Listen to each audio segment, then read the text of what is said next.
Masa, masa, masa. Why did I not know about masa before I went to Mexico? It is one of the most key ingredients that make the tamales, the atoles, the tortillas taste so good. It's not easy to get here in Australia. I found a company called El Cello. I'll leave a link down below for those in Australia. It is the ingredient that makes the difference. It makes the flavor of fresh tortillas.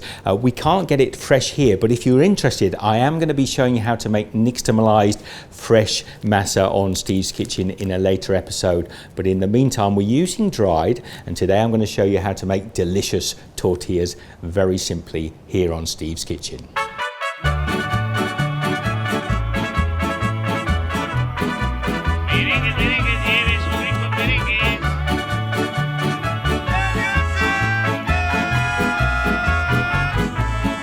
Now we are going to use a cup for our masa flour.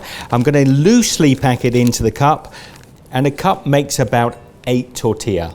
Now I'm just making 8 tortillas today. It's just Michelle and I. If I was doing this for the family, I'd probably double, maybe even triple this. And you might hear the aircon blowing in the background. It's as hot as Mexico today here in Australia. Don't under-season the flour. I'm going to go with about half a teaspoon of salt. And with a cup of flour, I'm going to add 2/3 of a cup of water. Pour that in with the masa and then take a fork. Now it is going to look a little bit dry at this point. Unlike a wheat flour, this looks as if it's not going to pull together. So it looks a little bit like a pebbly dry sand. So get the fork out of there and then just start to draw this flour together and just pinch it. Within a very short time, all the loose flour should come away from the side of the bowl. And we have a dough that feels a little cross between kinetic sand and Play-Doh. Now some people add a little bit of corn oil in, just a tiny bit mind you. It does depend on the humidity of where you are as well as to whether you need to adjust the water slightly. What we want to do though is put this in a bowl now, cover it over with a damp towel and let the flour bloom a little bit. We want our dough to sit for 15-20 minutes, which gives me time to talk about a press. If you have a tortilla press, it makes life a lot easier. This is actually an Indian Puri Press. I can't get the tortilla presses here in Australia, but they work on the same principle, putting leverage down to squeeze the tortillas nice and flat. It is possible to roll them with a rolling pin. It makes it quite hard work, or you could put them between 2 sheets of plastic and push it down a casserole dish or a big cast iron pot.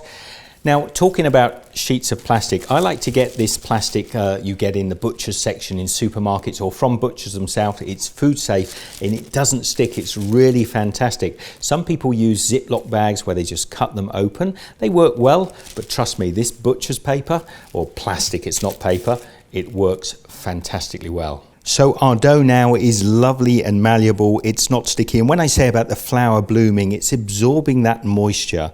What we're going to do now is just divide this up into 8 pieces. And you can do this roughly by hand by just dividing each piece of dough into quarters and then just squeezing the last piece until we've got 2 pieces that are about the size of a ping pong ball.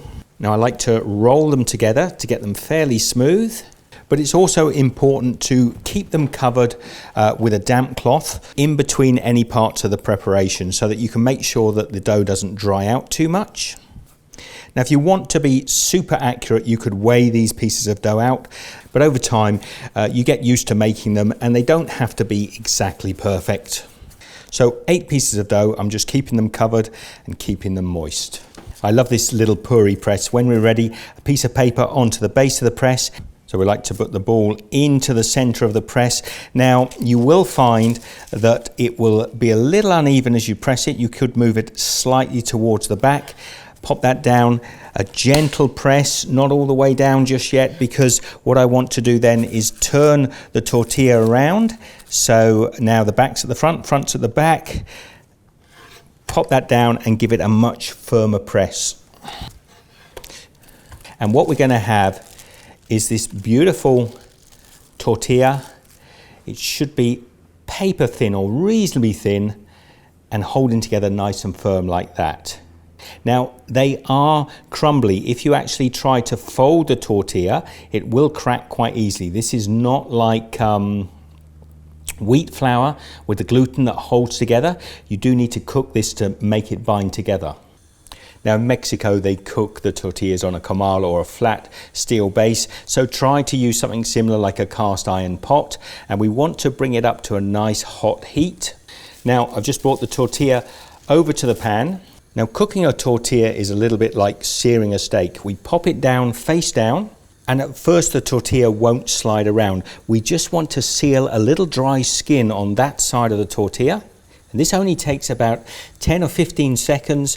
Then what I'm going to do is just lift the tortilla up, flip it over. You see it's got a dry surface on this side. What we're doing there is creating the skin that's going to create our lovely little pocket. So we have to do both sides. The other side of this now is just searing. So quickly there, I've seared both sides of the tortilla. Now I'm going to turn it round. You can leave it, but if you just tap round on the corners, what you're going to see is it's going to break. Can you see the pocket starting to form there? The tortilla is going to fill up with air. And if you like your tortillas to be nice and soft, we don't want to overcook these. So I'm just going to do probably about 50 seconds at most. And then this is the final turn. I'm just pushing with a spatula, or you can use a spoon and just push around the outside, turning it as you go. And that's that lovely big air pocket there. That is perfect. We've separated through the center of the tortilla. I can now lift that up. It's piping hot. And I'm just going to pop them and stack them on a plate. Now, as you stack the tortillas, they'll help each other basically keep warm and also to soften as they cool down. And once I've got a system rolling, I'm baking one in the pan behind me whilst I'm flattening out the second tortilla. You'll get used to it after a time.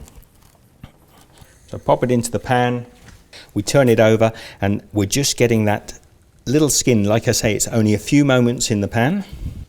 Maybe another 5 or 10 seconds on that side, then I'm going to turn it over, and at this point I'm just going to twist the tortilla. You can see it's puffing up beautifully already. I'm just going to twist the tortilla around a little bit. This one barely needs any pushing at all, and that's looking absolutely perfect.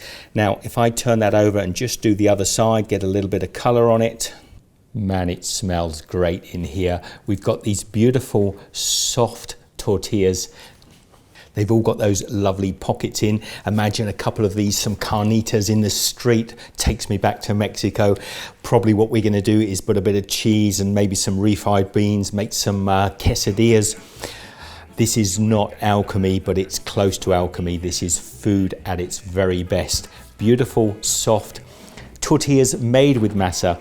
Give this a try if you can get hold of masa. Let me know what you think. If you make these all the time, you can comment on my recipe, see whether I've done it right. But if you want to see them made with real fresh masa, wait towards the end of the series and I'll be sharing that with you at that time. Now in the meantime, I'm just going to tuck in. These are super hot. Have a beautiful bit of flour or masa tortilla. Here we go. Oh, lovely. You can't tell there's no gluten in that, you know. It's great. We'll be doing a lot of great recipes throughout the Mexican series, so I hope you'll enjoy them. Don't forget to subscribe, hit the bell so you get notifications, and I will see you again very shortly for some fun in Steve's Kitchen. Take care.